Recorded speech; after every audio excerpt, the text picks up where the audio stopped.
एक समय की बात है कि विष्णु भगवान का विवाह लक्ष्मी जी के साथ निश्चित हो गया। विवाह की तैयारी होने लगी। सभी देवताओं को निमंत्रण भेजे गए, परंतु गणेश जी को निमंत्रण नहीं दिया। कारण जो भी रहा हो, अब भगवान विष्णु की बारात जाने का समय आ गया। सभी देवता अपनी पत्नियों के साथ विवाह समारोह में आए। उन सब ने देखा कि गणेश जी कहीं दिखाई नहीं दे रहे हैं। तब वे आपस में चर्चा करने लगे कि क्या गणेश जी को कोई न्योता नहीं दिया है या स्वयं गणेश जी ही नहीं आए हैं। सभी को इस बात पर आश्चर्य होने लगा। तभी सब ने विचार किया कि विष्णु भगवान से ही इसका कारण पूछा जाए। विष्णु भगवान से पूछने पर उन्होंने कहा कि हमने गणेश जी के पिता भोलेनाथ महादेव को न्योता भेजा है। यदि गणेश जी अपने पिता के साथ आना चाहते हैं तो आ जाते। अलग से न्योता देने की कोई आवश्यकता भी नहीं थी। दूसरी बात यह है कि उनको 1.25 मन मूंग, 1.25 मन चावल, 1.25 मन घी और 1.25 मन लड्डू का भोजन दिन भर में चाहिए। यदि गणेश जी नहीं आएंगे तो कोई बात नहीं। दूसरे के घर जाकर इतना सारा खाना पीना अच्छा भी नहीं लगता। इतनी वार्ता कर ही रहे थे कि किसी एक ने सुझाव दिया, यदि गणेश जी आ भी जाए तो उनके द्वारपाल बनाकर बैठा देंगे कि आप घर की याद रखना। आप तो चूहे पर बैठकर धीरे धीरे चलोगे तो बारात से बहुत पीछे रह जाओगे। यह सुझाव भी सबको पसंद आ गया तो विष्णु भगवान ने भी अपनी सहमति दे दी। होना क्या था कि इतने में गणेश जी वहां आ पहुंचे और उन्हें समझा बुझा कर घर की रखवाली करने बैठा दिया गया।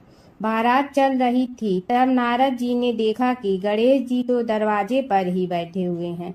तो वे गणेश जी के पास गए और रुकने का कारण पूछा।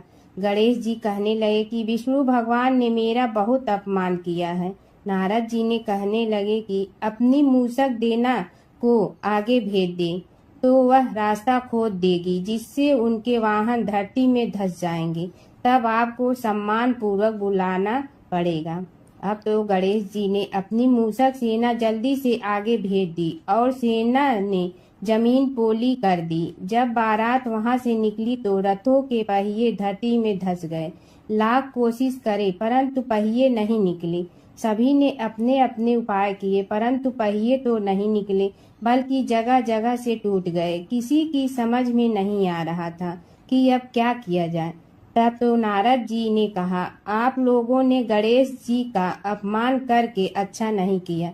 यदि उन्हें मना कर लाया जाए तो आपका कार्य सिद्ध हो सकता है और यह संकट टल सकता है। शंकर भगवान ने अपने दूत नंदी को भेजा और वे गणेश जी को लेकर आए। गणेश जी का आदर सम्मान के साथ पूजन किया। तब कहीं रथ के पहिए निकले। अब रथ के पहिए निकल के परंतु टूट फूट गए तो उन्हें सुधारे गए। पास के खेत में खाती काम कर रहा था, उसे बुलाया गया। खाती अपना कार्य करने के पहले श्री गणेशाय नमः कहकर गणेश जी की वंदना मन ही मन करने लगा। देखते ही देखते खाती ने सभी पहियों को ठीक कर दिया।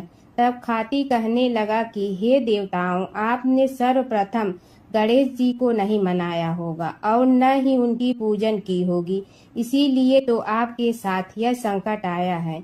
हम तो मूर्ख अज्ञानी हैं, फिर भी पहले गणेश जी को पूजते हैं, उनका ध्यान करते हैं। आप लोग तो देवतागण हैं, फिर भी आप गणेश जी को कैसे भूल गए। अब आप लोग भगवान श्री गणेश जी की जय बोल कर जाएं तो आपके सब काम बन जाएंगे और संकट कट जाएंगे। ऐसा कहते हुए बारात वहां से चल दी और विष्णु भगवान को लक्ष्मी जी के साथ विवाह संपन्न करा के सभी सकुशल घर लौट आए। हे गणेश जी महाराज, आपने विष्णु को जैसे कारज सारियो ऐसे कारज सबको सिद्ध कर जो। बोलो गजानन भगवान की जय। विष्णु भगवान की कथा। एक नगर में एक सेठ व एक सेठानी रहते थे और सेठानी रोज विष्णु भगवान की पूजा करती थी। सेठ को उसका पूजा करना बिल्कुल अच्छा नहीं लगता था। इसी वजह से एक दिन सेठ ने सेठानी को घर से निकाल दिया। घर से निकलने पर वह जंगल की ओर गई तो देखा 4 आदमी मिट्टी खोदने का काम कर रहे थे। उसने कहा कि मुझे नौकरी पर रख लो। उन्होंने उसे रख लिया, लेकिन मिट्टी खोदने से सेठानी के हाथों में छाले पड़ गए और उसके बाल भी उड़ गए। वह आदमी कहते हैं कि बहन, लगता है तुम किसी अच्छे घर की महिला हो।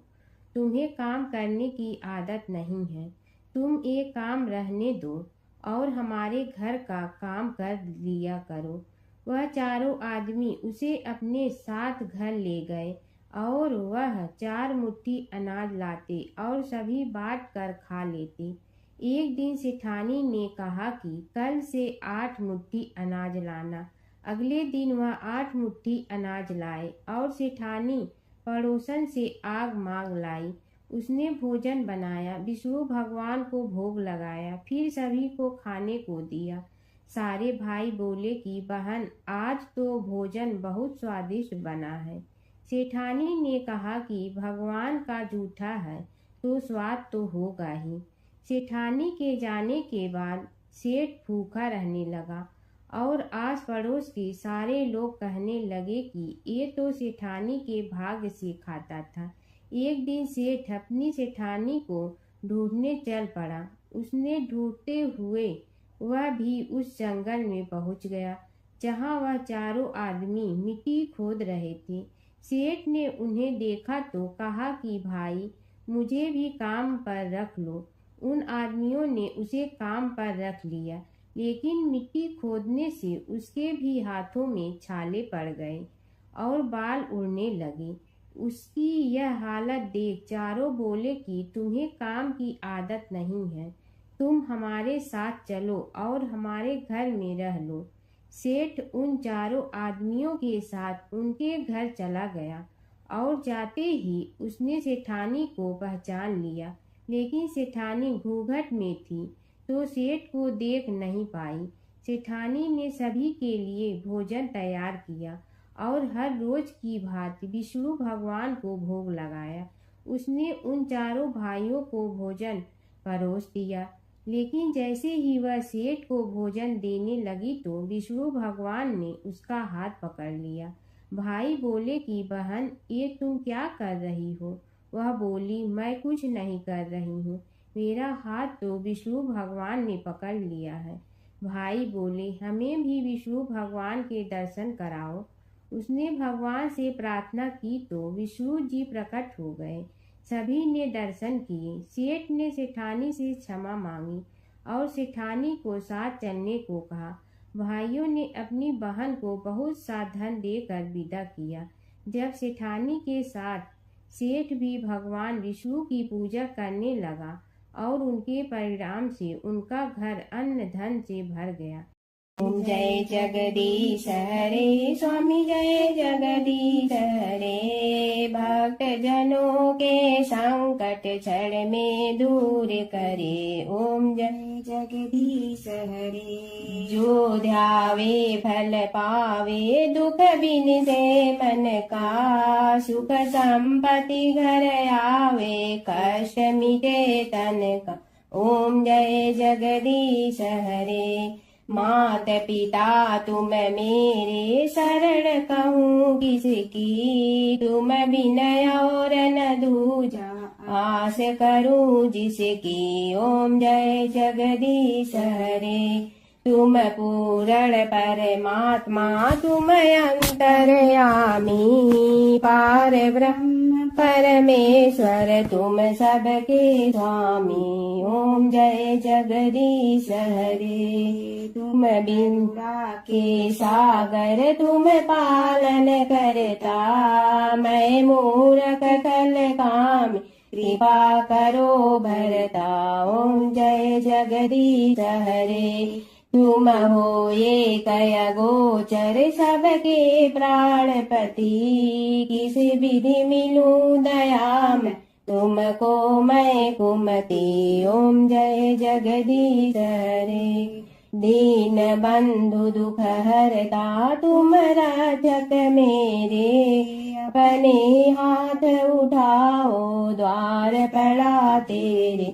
ओम जय जगदीश हरे विषय विकार मिटा पाप हरो देवा श्रद्धा भक्ति बढ़ाओ संतन की सेवा। ओम जय जगदीश हरे तन मन धन सब तेरा स्वामी सब कुछ है तेरा। तेरा तुझको अर्पण क्या लागे मेरा। ओम जय जगदीश हरे जय जगदीश हरे स्वामी जय जगदीश हरे। भक्त जनों के संकट चरण में दूर करे। ओम जय जगदीश हरे स्वामी जय जगदीश हरे।